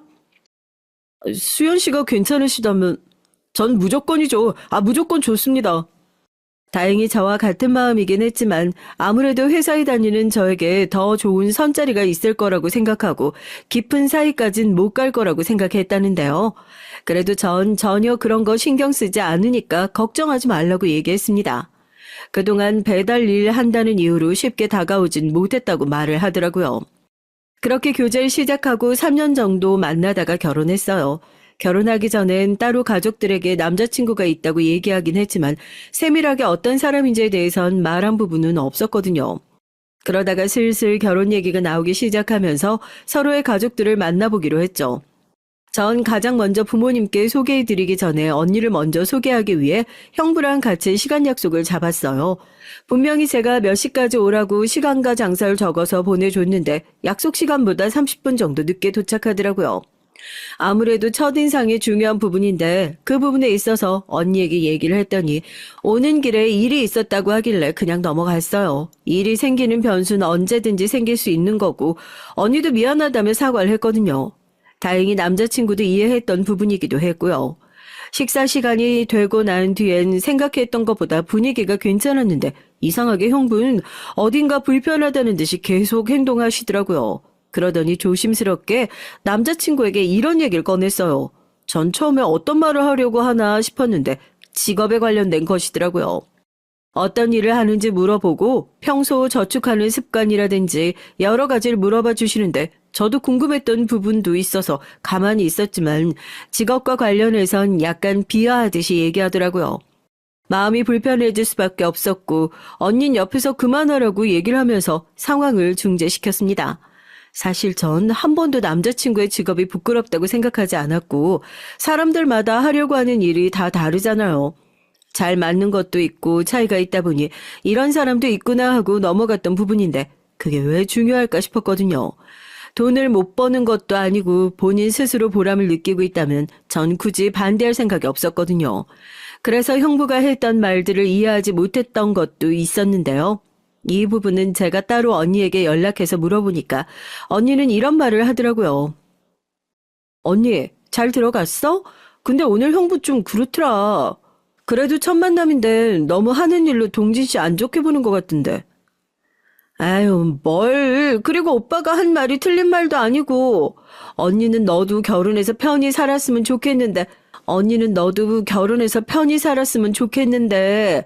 사실 배달이면 너 나중에 결혼하고 임신하면 외벌이로 되겠어? 걱정돼서 하는 말이지 뭐. 언니가 몰라서 그러나 본데 배달한다고 못 벌고 그러는 거 아니야. 아무튼 동진 씨 앞에선 그렇게 말하지 마. 형부한테도 언니가 잘 말하고. 지 집에 지 생각해서 얘기하는 줄도 모르고 그렇게 좋냐? 오빠한테는 내가 말을 하긴 할 건데 진짜 잘 생각해봐. 배달 일이 얼마나 힘든데 몸 다 상한다니까. 언니에게 얘기를 해봤지만 형부 말이 틀린 건 없다는 식으로 대답을 하다 보니 저도 모르게 기분이 상할 수밖에 없었어요. 그 당시에 남편에게도 미안한 마음이 들어서 사과를 하니까 그럴 수 있다고 얘기를 하면서 오히려 절 위로해 주더라고요. 사실 배달이라는 직업 자체에 있어서 부정적인 이미지가 있긴 하지만 가족인 언니와 형부가 그럴 줄 몰랐거든요. 직업이라는 게 물론 중요한 부분도 없진 않지만 아무것도 하지 않고 생활력이 없는 사람이랑 결혼하는 것보다 나을 것 같았거든요. 제가 연애를 하면서 느꼈던 저희 남편은 쉬는 날 없이 꾸준하게 일을 하는 사람이고 무엇보다 성품이 올바른 사람인 만큼 자연스럽게 제가 배울 점이 더 많아진 사람이거든요. 전 항상 귀차니즘에 빠져서 제대로 해야 할 일을 못할 때가 있는데 남편은 스케줄에 맞춰서 움직이다 보니 그날 할 일은 그날 끝난다는 게 참 멋있었어요. 처음 언니를 소개해준 날에 기분이 상하긴 했지만 남편이 오히려 절 위로해준 덕분에 마음이 한결 나아졌는데요. 그 뒤론 부모님을 만나서 얘기를 나누는데 엄마께서도 사실 배달이라는 게 꾸준히 할 수 있는 건 아니지 않냐며 얘기를 하셨죠. 남자구실을 하기 위해선 직장도 다녀야 하고 번듯한 회사는 아니더라도 일반 중소기업 정도는 다녀야 하는 거 아니냐는 말씀을 하시더라고요. 하지만 아버지께선 생각이 저와 비슷하셨는데요. 어떤 직업군이라고 해도 사람 됨됨이를 봐야 한다고 얘기를 해주시다 보니 든든해졌습니다. 엄마와 언니는 좀 더 직업적인 면은 갖추고 있는 사람과 결혼을 하는 게 나중을 생각했을 때도 좋을 것 같다며 말을 하긴 했지만 아버지의 든든한 지지로 결혼까지 할 수 있었어요. 결혼이라는 게 제가 좋아하는 사람을 보고 사는 거잖아요. 그래서 딱히 다른 사람의 기준을 도입해서 볼 생각은 없다는 생각이 들었거든요. 물론 어른들의 말씀이 중요한 부분이었지만 그 사람의 됨됨이를 보는 것이 아니라 계속 배달에 대해서 얘기를 하니까 마음이 안 좋았던 건 사실입니다. 제가 선택하는 건 인생인 만큼 기준이 되는 부분도 제가 정해야 하는 거 아닌가 싶더라고요. 직장이 있어도 망나니처럼 사는 사람이라면 그건 그 사람의 본성에 관련된 문제잖아요. 그래서 전 예전부터 성격과 성품을 위주로 보고 있었습니다. 그래서 전 더 남편에게 끌렸던 걸 수도 있어요. 성품이면 성품, 그리고 자상한 매너까지 갖추고 있으니 여자들이 딱 좋아할 만한 성격이었거든요. 단지 배달한다는 이유만으로 이 사람을 놓치기엔 그 사람을 제가 많이 사랑하기도 하고 정말 괜찮았기 때문에 주변에도 배달한다고 떳떳하게 얘기를 하고 다녔죠. 처음에 의아하게 생각했던 지인들도 다들 나중엔 절 더 응원해 주더라고요. 이후 결혼하기 전에 시부모님을 만나러 갔을 때 남편의 성품이 왜 올바른지에 대해서 느낄 수 있었는데요. 제가 알고 있었던 시댁에 대한 이미지와는 정반대이신 분들이 나오시더라고요. 친절하게 절 맞이해 주시는 건 물론이고 첫 만남에 저에게 존댓말을 쓰시면서 부족한 아들을 만나줘서 고맙다는 얘기도 하셨고요. 제가 더 배울 점이 많은 사람이라고 말을 하니까 시부모님께서 더 좋아해 주시더라고요. 화기애애한 분위기 속에서 정말 이 집 식구가 된다면 전 행복할 수 있겠다는 것을 느낄 수 있었습니다. 그 뒤로 저희 부모님과 식사하게 되는 상견례 때 제가 생각하지 못했던 일이 터지게 됐는데요. 전 부모님께서도 잘 이해를 하셨다고 하고 둘이 좋다면 언제든지 결혼해도 된다고 말씀을 하셨기 때문에 진행하려고 했던 것이었어요. 하지만 상견례 자리에서 엄마가 꺼낸 말씀은 분위기를 싸하게 만들 수밖에 없었습니다. 집이나 재산 그리고 앞으로 결혼 이후의 삶에 대해서 말씀을 하시는데 모든 중점이 돈에 맞춰져 있으니 듣기가 힘들더라고요. 예물과 예당 관련해서도 얘기를 했던 부분이 저희 둘이 맞춰서 하기로 했던 부분이었는데 계획이 없었던 말씀만 자꾸 하셨어요. 그럼 결혼식에 대해서 얘기해 볼까요? 우리 집에서도 어느 정도 준비하긴 할 텐데 혹시 집은 어떻게 하실 건가요? 집은 저희 쪽에서 준비하고자 했는데 아이들의 얘기를 들어보니 두 사람의 힘으로만 시작하고 싶다고 해서요. 도움이 필요하다면 줄 수는 있죠. 엄마, 이전에 얘기했잖아. 서로 모은 돈으로 하겠다고. 어머머, 그 일에서 김서방이 벌면 얼마나 번다고 그러니. 그리고 이왕 시작하는 거, 언니처럼 집 있는 상태에서 시작하면 좋잖아. 둘 다 그만해. 아이들이 좋은 대로 하죠. 부모의 역할은 믿어주고 또 도움이 필요하다고 하면 그때 밀어주는 거니까요. 지금 여기서 이렇게 얘기를 해봤자 저희가 사는 것도 아니고 아이들이 사는 일인데 서로 얼굴 붉히며 조건 따질 때는 아닌 것 같습니다. 제가 들어보니 아드님이 성실하게 잘 살았던데 다 부모님께서 교육을 잘 하셨나 봅니다. 제 딸아이는 아직 부족한데 잘 부탁드리겠습니다. 다행히 중간에 아빠께서 중재를 해주셨고 집에 돌아와서 엄마께 진지하게 다시 말씀을 드렸어요. 초반엔 절 위한 거라고 얘기를 하셨다가 결혼을 다시 생각해보는 건 안 되겠냐면서 얼마 전에 다른 사람으로부터 선자리까지 봐오셨더라고요. 엄마, 상견례 이후부터 이상해. 이미 결혼 약속도 했고 그전엔 이런 소리 없다가 갑자기 왜 그러는 건데? 예. 널 고작 배달일 하는 사람한테 보내려고 이렇게 키운 줄 알아? 선자리도 알아봤으니까 한번 봐봐. 직장도 좋고 네가 좋아하는 성품도 올바른 사람이니까. 내가 사랑하는 사람은 동진 씨야. 계속해서 반대한다고 해도 난 결혼할 거니까 정 싫으면 식장에 오라고 안 할게. 예, 너 말을 어떻게 그렇게 할 수가 있어? 엄마가 네 미래 생각해서 그런 거지. 진짜 나중에 돈 없으면 싸움밖에 안 난다니까. 다들 그만 좀 해. 이게 도대체 무슨 말이냐? 당신 진짜 선자리 알아봤어? 김서방이랑 결혼하겠다는데 당신이 뭔데 말려.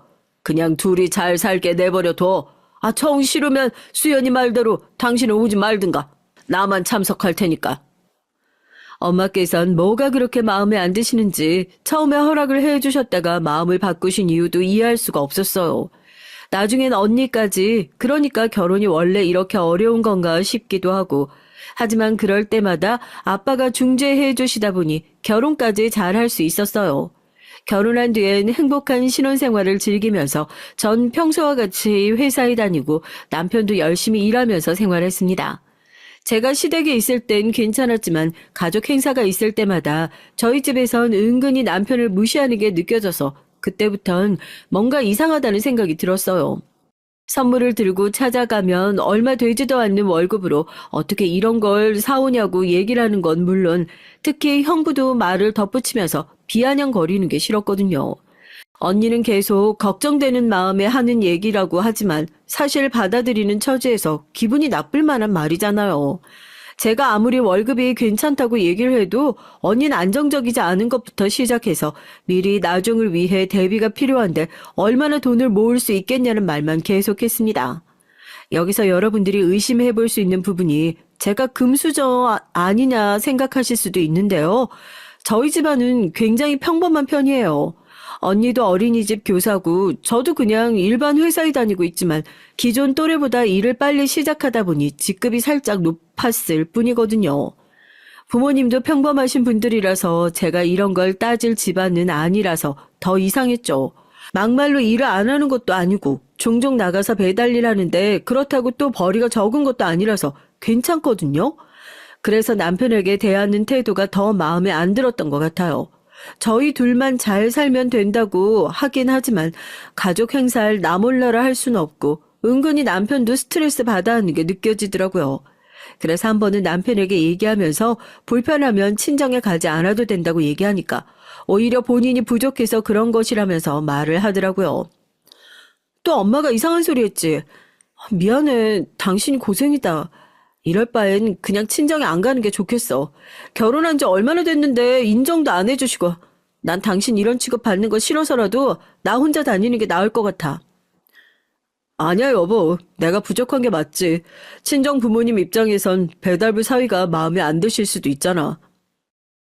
나한텐 얼마나 잘하고 성실한 남편인데 고작 직업 하나로 평가받는 게 속상해서 그렇지. 괜찮아. 당신도 계속 마음 쓰였었겠구나. 난 진짜 괜찮으니까 마음 풀어. 남편이 너무 그런 소리를 들으니까 스트레스를 받을 것 같아서 걱정됐는데 본인도 어느 정도 알고 있던 부분이기도 하고 친정에선 제가 커버를 잘 쳐주고 있어서 괜찮다고 얘기를 해주더라고요. 남편이랑 이런저런 대화를 나누면서 참 저희 집이 부족하다고 느껴지는 부분이 한둘이 아니었어요. 전 시댁에 가면 항상 사랑받기 때문에 더 남편에게 미안한 마음이 들 수밖에 없더라고요. 사위 사랑은 장모라고 하는데 장모라고 하는 사람이 계속 핍박을 주니까 잘하고 싶은 마음에 챙겨갔던 선물도 무한해지는 게 싫었죠. 그 뒤론 남편이 괜찮다고 해도 가족 행사인 저만 가고 웬만하면 제 가족을 보는 일이 없도록 하는 게 좋을 것 같았습니다. 계속해서 불편한 자리가 이어지면 저라도 싫을 것 같았거든요. 남편이 워낙 착하고 참는 게 좋은 거다라는 성격을 가지고 있어서 그런지 제가 답답하게 더 느껴졌던 부분도 있어서 사전에 차단을 해주기로 하고 한동안은 저만 다녔더니 친정에 가면 왜 김서방을 두고 왔냐는 얘기부터 시작해서 친정에 어떻게 저만 보내냐는 말로 저에게 오히려 더 안 좋게 얘기를 하더라고요. 그때 전 제 남편이 어떻게 해도 트집을 잡을 사람이라는 걸 느꼈습니다. 저희 가족이 이럴 줄 정말 몰랐거든요. 진지하게 저희 가족이 있을 때만 남편 얘기를 꺼내면서 그렇게 무시할 사람이 아니라고 다시 말을 해줬어요. 언니에겐 형부가 이런 얘기 듣는다고 생각하면 어떠냐고 물어봤더니 그럼 직장이라도 제대로 잡고 잘 살았어야 하는 거 아니냐는 말로 받아치더라고요. 그 말을 듣고 나선 평상시에 저희 자매가 사이가 좋은 편이었는데 괜히 이런 일로 서로 앙심만 깊어졌죠. 전 제가 아까운 부분이 하나도 없다고 생각하는데 언니부터 시작해서 형부 그리고 저희 부모님까지 남편을 별로 안 좋게 생각하니까 제가 알던 가족이 맞나 싶을 정도로 속물이라고 느껴지더라고요. 밤낮 없이 일을 한 남편을 보면서 저희 하나 먹여 살리려고 열심히 하는 것도 있지만 저희가 계획했던 만큼 자본금을 모으려고 했던 것도 있고 서로 각자의 자리에서 열심히 하면 될 것 같아서 서로 노력하고 있는데 괜히 저희 집안 때문에 남편이 더 위축되지 않았으면 하는 마음이 있었어요. 남편은 본인의 일을 사랑하고 열심히 하다 보니 딱히 신경 쓸 문제는 아닌 것 같은데 그때 당시는 돈이 문제가 아니라 아무래도 직업에 대한 인식이 안 좋다 보니 그런 부분들이 더 크게 작용한 것 같더라고요. 제가 아는 남편은 못 배우는 사람도 아니고 오히려 대학 졸업도 잘해서 시험이야 언제든지 마음만 먹으면 할 수 있는 상대였거든요. 근데 저도 문득 왜 배달을 고집할까라는 생각이 들어서 한번 물어본 적이 있었어요. 남편에게 물어봤을 때 들려오는 대답은 제가 생각했던 것과는 조금 차이가 있더라고요. 처음엔 알바로 간단하게 시작했는데 할수록 좋은 점이 많고 시간도 자유로워서 전화 언제든 통화하고 싶을 때마다 할 수 있다는 점이 좋다고 얘기를 해줬습니다. 그리고 이 일을 오래 해온 만큼 어떻게 해야 하는지 알다 보니까 요령이 생겨서 그 요령대로만 하면 된다는 게 좋았대요. 본인도 처음엔 직업에 대해서 크게 신경 쓰지 않았는데 주변에서 다들 대학까지 나와서 배달을 하고 있는 걸 이해하지 않았다고 합니다. 벌이도 본인이 알고 있는 수준보다 높아서 딱히 신경 쓰고 있지는 않았는데 오히려 주변 친구들이 더 난리였다고 해요. 저 같아도 멀쩡하게 대학 나와서 머리도 괜찮은 친구가 갑자기 배달을 한다고 하면 이해를 하지 못했을 수도 있을 것 같은데요. 하지만 본인도 일을 함에 있어서 본인이 흥미를 느껴야 하고 그만큼 보람이 있어야 한다고 생각하는 사람이기 때문에 그 말에 공감을 할 수 있었어요.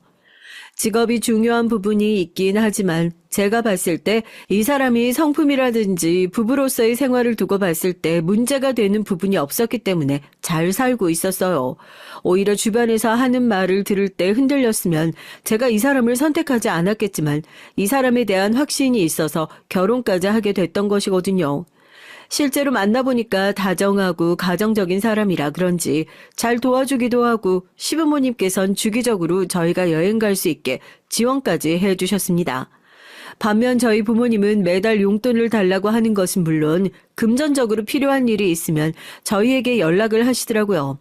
한두 번이야 도와드릴 수도 있지만 저도 가정 있는 사람으로서 계속 금전적으로 도움을 드리기가 어려웠는데요.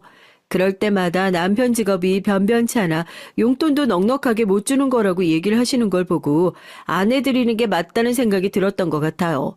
근데 갈수록 금액대도 높아지고 엄마인데 이 정도도 못 해주냐며 얘기를 들을 때마다 괴로웠습니다. 그래도 결혼 생활을 잘 이어가고 있었는데 어머님 댁에 가서 제가 모르고 있던 사실을 안 뒤론 남편이 왜 그렇게 살았는지 바로 이해를 할 수 있었어요. 결혼 3년 차가 되던 날 아버님 생신이랑 같이 식사를 하던 때였는데요. 오랜만에 저녁 같이 먹으니까 좋네요. 그이가 바쁘지 않으면 자주 올 텐데 서로 일을 하다 보니 시간 내기가 어려워요. 괜찮아. 오늘 아버지 위해 식사도 준비해주고 항상 느끼는 거지만 수연이가 올바르게 잘 자란 것 같아서 사부인에게 감사하고 있단다. 좋게 봐주시니 감사해요. 요즘에 남편이 새벽에 일 나가는 건 알고 계시죠? 아침이라 피곤할 텐데 매일 일찍 일어나서 나가는 모습 보니까 뭐라도 해줘야겠더라고요. 아유, 안 해도 된다니까 걔는 참 어련히 알아서 굴러 들어오는 돈들이 있을 텐데. 돈이요? 어디서요? 아니, 동진이한테 얘기 못 들었니? 지금 건물 있는 것 중에서 명의 변경 들어갈 텐데. 건물도 있으면서 뭘 그렇게 힘들게 사는지 원. 건물 얘긴 들은 게 없어서요. 결혼하기 전에도 서로 오픈했을 때 별다른 말이 없었거든요. 아마도 정해진 바가 정확하지 않으니 말 안 했을 거다. 아버지가 건물 보고 접근하는 사람들 워낙 많이 봐서. 동진이에게도 아마 그렇게 말을 했을 텐데 결혼 후엔 얘기했을 줄 알았는데 아니었구나. 네, 전 들은 얘기가 없었는데 뭐 건물이 있든 없든 전 동진 씨를 사랑하는 거니까요. 사실 없다고 해도 상관없고요. 그럼 다행이구나. 어디서 이런 참한 며느리를 얻었는지. 처음 듣는 얘기였지만 별로 저에게 타격이 있는 얘기는 아니었어요. 정확하게 들은 것도 아니고 당사자가 아닌 어머니께 들은 말이라서 제가 직접 물어보기 전에 남편이 얘기를 하지 않은 데는 이유가 있을 거라고 생각을 했거든요. 그래서 어머니께 얘기를 듣고 나서도 딱히 물어보지 않았어요. 그리고 시간이 흘러 저도 까먹고 있을 때쯤 남편이 먼저 얘기를 해주더라고요. 건물에 대한 얘기를 듣고 나니까 제가 정말 남편을 잘 골랐구나 하는 생각이 들었습니다. 어머니한테 얘기 전에 들었었지? 건물에 대한 얘기 말이야. 궁금했을 텐데 왜 안 물어봤어? 그냥 때가 되면 얘기하겠다 싶었지 뭐. 그리고 그게 내 것도 아니고 당신 건데 내가 왜 그걸 더 궁금해하겠어. 건물은 어렸을 때부터 가지고 있던 것이었는데 이번에 가격이 많이 올라서 한 채 정도는 팔아도 될 것 같아서 팔고 난 뒤에 당신 선물도 준비하고 이것저것 해보려고 했거든. 친정 식구들한테도 얘기하고. 뭐? 우리 가족한테? 절대 안 돼. 얘기하지 마. 분명 알자마자 붙어 먹으려고 할 거야. 남편이 건물 가지고 있었던 건 사실이었고 이후 아버님께서 2채 정도 더 양도해 주시기로 했다는 얘기를 들었어요. 그리고 저희 부모님께도 말씀을 드리려고 했다고 하길래 절대 하지 말라고 했고요. 남편은 제 말에 알겠다고 얘기를 했고 전 궁금해해서 왜 그럼 그동안 배달 일을 해왔냐고 물어봤어요. 그건 본인이 받을 건물이라고 해도 아직 아버님 명의로 되어 있어서 본인이 할 도리는 해야 한다는 생각에 그동안 손을 벌리지 않고 살고 있었던 것이더라고요. 남편이 건물에 대한 얘기를 하고도 저희는 평소와 같은 시간을 보내면서 지냈어요. 건물을 한 채 팔았어도 여유가 생기긴 했지만 저희는 약간의 돈만 남겨두고 미래를 위해 통장에 다시 묶어둔 상태였죠. 남편의 얘기를 듣고 놀란 부분도 있었지만 한 가지 화가 났던 건 이런 사람을 무시했던 친정 식구들 때문이었어요. 그동안 잘 참고 넘어왔지만 저희 집보다 더 잘난 사람을 깔보는 게 싫어서 이번 가족 모임 때 완전 뒤엎어버렸습니다. 남편은 부모님께서도 아시고 나중에 도움이 필요하시면 편하게 말씀하실 수 있으니 말하자고 했었는데 제가 반대를 했었잖아요. 알게 되면 더 돈을 달라고 할 게 뻔했기 때문에 그런 것이었는데 이번에 터뜨리면서 다시는 안 볼 생각으로 일을 벌이고 왔습니다. 그땐 언니 가족들과 함께 시간을 보내기 위해 약속을 잡았는데 1시간 이후에야 모습을 보이더라고요. 남편에 대한 예의가 없을 뿐더러 오자마자 저희에게 하는 말이 충격적이었어요. 아유, 미안. 일이 너무 바빠서 말이야. 아유, 너무 아까우면 김서방이 버는 시간만큼 내가 쳐줄게. 아니다. 한 2배 정도는 줄 수 있겠는걸? 형부, 지금 늦어놓고선 무슨 소리 하시는 거예요? 사과가 먼저 아닌가요? 아우, 늦을 수도 있지. 시급에 2배 쳐준다잖니. 아유, 뭐 이런 기회가 어딨겠어? 일 안 하고 돈 받는 건데. 진짜 못 들어주겠네. 여보, 일어나. 그냥 가자. 에이, 장난 좀 친 거 가지고 처제가 너무 예민한 거 아니야? 아니, 솔직히 배달도 안 하고 2시간 시급 버는 건데 이득 아니냐고. 그깟 돈 없어도 살 수 있고 이제 앞으로 보자는 일 없을 테니까 그렇게 알아. 남자 새끼가 능력도 없이 배달하는 것을 탓해야지. 우리가 틀린 말을 했어. 네가 장가 올 때 집을 해왔냐 아니면 뭘 해왔냐? 능력도 없으면서 무슨 우리 집안의 사위라고 들어와.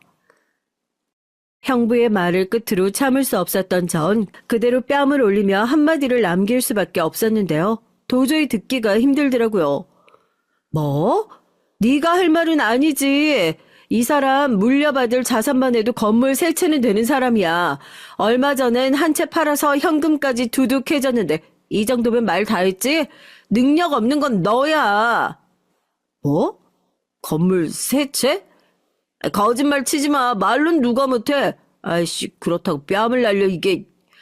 그만하시죠. 저희 이만 가보겠습니다. 그쪽 말대로 제가 능력이 없어서 죄송합니다만 직업이 없을 뿐이지 평생 먹고 살 돈은 있습니다.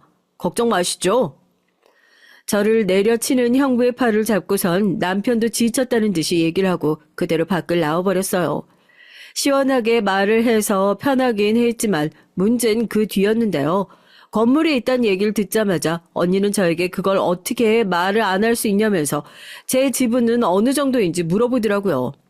저를 걱정하는 말이 아니라 언니와 형부는 번갈아 가면서 그게 사실이냐부터 시작해서 부모님의 귀에까지 들어가며 저희를 호출하셨습니다.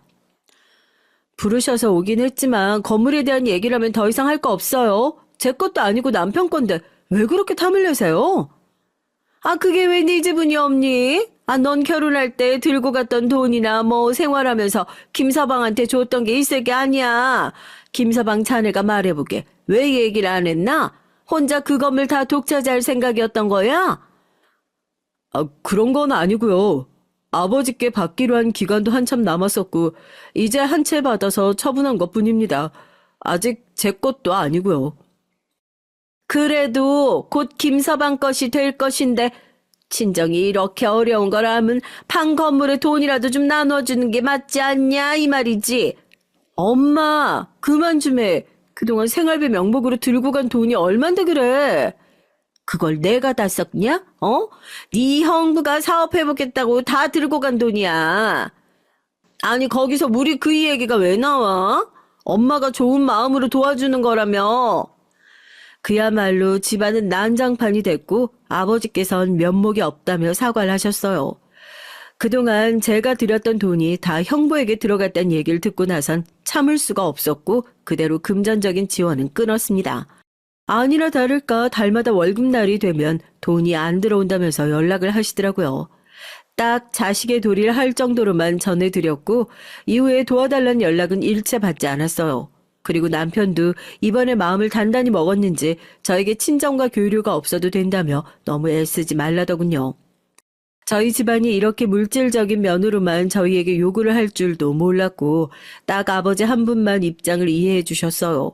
그리고 이대로 당할 수 없겠다는 생각이 들어서 남편이 얼마 전부터 이런 얘기를 해주더라고요. 여보, 우리 아버지가 소유하고 계신 건물 중 하나가 형부가 운영하는 사업체가 있는 곳이야. 그래? 근데 그게 왜? 얼마 전까진 월세를 잘 냈다고 하는데 지금은 보증금을 다 까먹고 월세를 내지 않고 있다더라고. 그래서 이번엔 못 봐드릴 것 같아서 여보한테 미리 얘기해 주는 거야. 아무래도 형부잖아. 다음 달엔 내 명의가 될 텐데 월세라도 낮춰드려야 하나 해서. 여보, 아직도 그 사람들 그렇게 생각해주면 어떡해. 난 이미 내 형부는 없는 사람으로 생각한 지 오래야. 이번 기회에 코를 납작하게 눌러주자고. 전 그 얘기를 듣자마자 좋은 생각이 떠올랐고 월세를 낮추려고 생각했던 남편을 보니 짠하기도 했어요. 워낙 착한 사람이다 보니 그 일을 당하고도 봐주려고 했던 것 같더라고요. 시간이 흘러 그 건물이 남편 명의로 됐을 때 그대로 형부를 찾아갔어요. 저희를 보고 깜짝 놀랐던 형부는 여기를 왜 찾아왔냐는 듯이 묻더라고요. 이제 이 건물 동진 씨 명의로 된 건 알고 있죠? 건물주 바뀌었다고 연락 왔을 텐데. 뭐? 동명이인이 아니라 진짜 김서방이었단 말이야? 들어보니까 보증금도 많이 까드시고 월세도 내지 않으신다고 하던데 이달 안으로는 해결 부탁드릴게요. 그이가 워낙 착하다 보니 지금까지 봐드린 건데 건물주와 세입자 입장에서는 뭐 그런 배려 필요하지 않잖아요? 야, 네가 뭔데 이래라 저래라야. 네 남편이 건물주라면서 왜 네가 생색을 내? 김서방, 내가 다 잘못했네. 그동안 내가 모질게 굴었던 거 다 보답할게. 아 진짜야. 진심으로 사과하네. 사과는 잘 받겠습니다. 그리고 네가 아니라 수연 씨예요. 처제를 그렇게 막대하시면 안 되죠. 미안하네 진짜로. 아 미안해. 내가 사업이 잘 안 되고 여기마저 나가게 되면 정말 땅바닥에 나앉을 수도 있어. 한 번만 봐주게. 기간은 다음 달로 연장해서 드리겠습니다. 이후에 입금 처리가 안 된다면 그대로 정리하실 생각하셔야 돼요. 자네 정말 너무한 거 아닌가? 아 내가 이렇게 부탁을 하는데 적어도 6개월은 줘야지. 아 내가 당장 그 큰 돈을 어디서 구해? 그건 그쪽 사정이고요. 앞으로 세입자와 건물주 그 이상 그 이하의 관계가 아닌 만큼 예의 차리시길 바랍니다. 가볼게요. 남편도 결단 있게 얘기를 하고 나니 형부의 망연자실한 표정이 보였어요. 뒤이어 붙잡고 미안하다고 말을 했지만 저흰 더 이상 들어줄 생각이 없었거든요. 이후에 언니에게 연락이 와서 어떻게 그럴 수 있냐고 말을 하는데 더 들어주기 힘들었습니다. 여러분들이 보시기엔 저희 부부가 잘못한 건가요?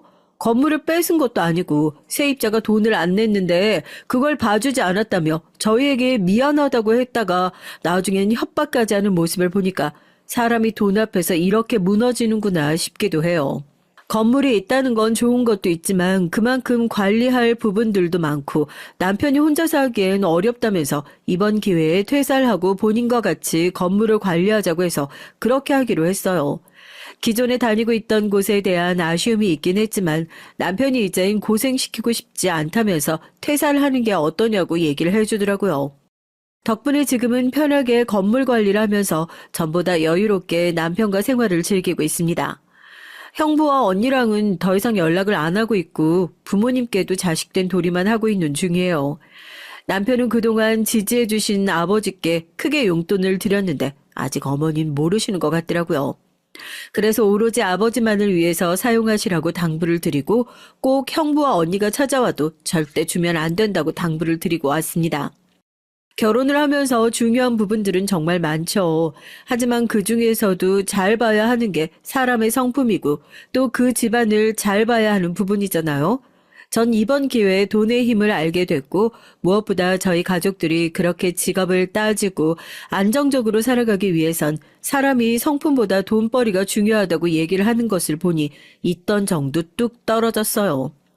아버지께 들어보니 형부는 결국 월세를 내지 못했고 건물에서 나온 이후에 집을 팔아서 여기저기 전전긍긍하고 있다고 합니다. 혹시라도 저희를 찾아오지 않을까 싶었는데 저희 집으로 얼마 전 언니와 과일 바구니를 들고 찾아와서 빌더라고요. 제발 한 번만 봐달라며 아이도 있는데 이렇게 살 수는 없다면서 말이죠. 남편은 그대로 남자 구실도 못하면서 왜 여기까지 찾아와서 이러고 있냐고 받아쳤죠. 그 말에 열받은 형부가 남편에게 달려들어서 경찰까지 부르게 됐어요.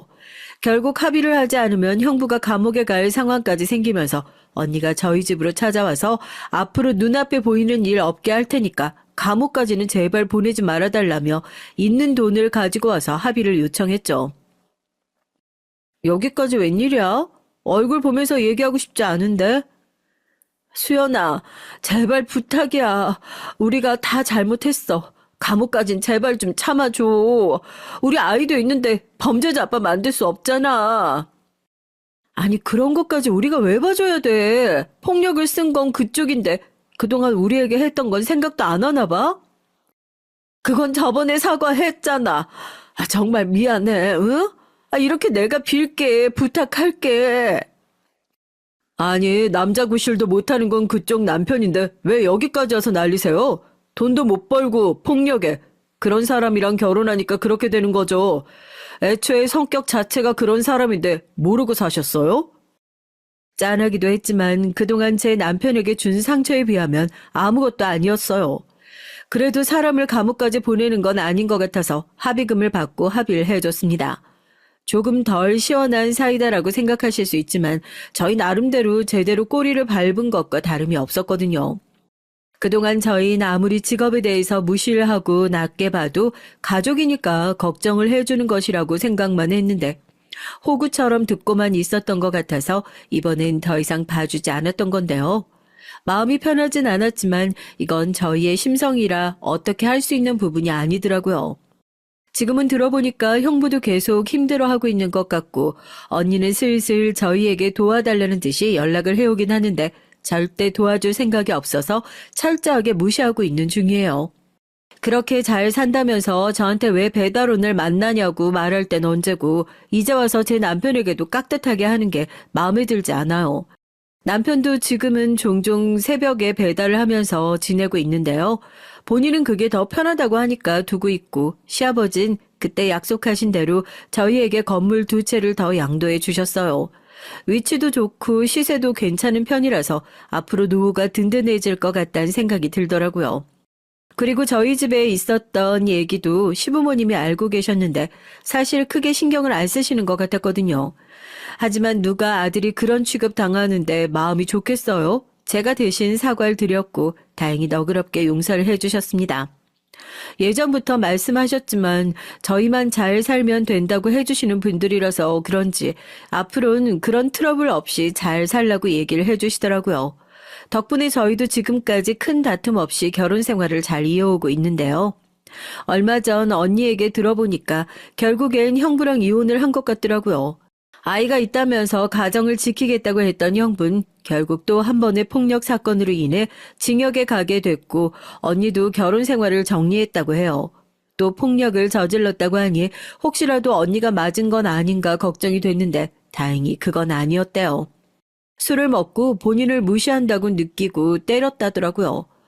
합의금조차 준비를 하지 못해서 결국엔 징역살이를 한다네요. 단 1년 만에 전세가 제대로 역전됐고 그렇게 남자 능력과 직업만을 밝히던 언니와 형부는 제대로 나락을 가게 된 것이죠. 처음엔 아무래도 친언니니까 안쓰럽다고 생각이 들긴 했는데 자업자득이라고 생각하고요. 따로 도움을 줄 필요는 없을 것 같아서 연락을 하진 않고 있어요. 언니도 생각이 있는지 저희가 연락을 해오진 않았고 엄마께서도 요즘엔 돈 얘기를 하시지 않으니까 잘 정리가 됐네요. 그 일 이후로는 저희 부부에게도 아이가 생겨서 한 부모로서 최선을 다하고 있는데 아이에게 중요한 얘기를 하는 것 중 하나가 바로 예의 차리기예요. 요즘엔 밖에만 나가면 어린아이들이 어른 공경하지 않는 경우도 많잖아요. 전 기본적으로 본인이 해야 할 것, 그리고 나이가 높은 사람들에겐 꼭 예의를 지킬 것, 이건 꼭 지켜주고 있어요. 그동안 남편의 성품 하나만 보고 잘 살았는데 의도치 않게 건물까지 얻게 되면서 역시 성실하게 살면 복이 따라오는 것 같다는 생각이 들어요. 요즘엔 너무 물질적인 부분들이 크게 차지하다 보니까 결혼이 어렵다고 하시는 분들도 많으실 텐데요. 물론 금전적인 부분이 안 중요하다는 건 아니지만 그래도 사람이 살아온 환경 그리고 성격은 잘 보고 살아야 하는 것 같아요. 다들 저희 언니처럼 너무 외적인 부분 보여지는 것만 보고 선택하시지 마시고 충분한 대화를 통해서 올바른 배우자를 만나셨으면 좋겠습니다.